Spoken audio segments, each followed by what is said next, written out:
மணி பேச்சு யூடியூப் வாயிலாக உங்களெல்லாம் சந்திப்பதில் எனக்கு மிக்க மகிழ்ச்சி.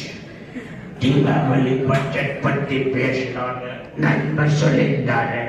அதுக்காக உங்களுக்கு ஒரு குட்டி பட்ஜெட்.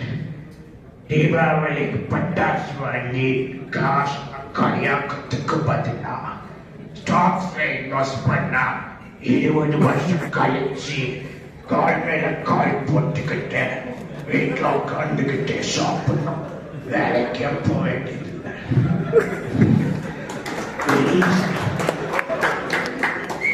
வெளியே சாப்பிட்டா உடம்புக்கு கேட்டு வீட்லேயே ஸ்வீட்ஸ் எல்லாம் செஞ்சு சாப்பிடுங்க. வெளியே சாப்பிட்டா செலவா, சாப்பிடாம இருக்கிறது பெட்டர். ஃபாலோ பண்ணா நெக்ஸ்ட் 10 இயர்ஸ்ல நீங்க அப்பர் மிடில் கிளாஸ் ரீச் பண்ணிடலாம். நன்றி, வணக்கம்.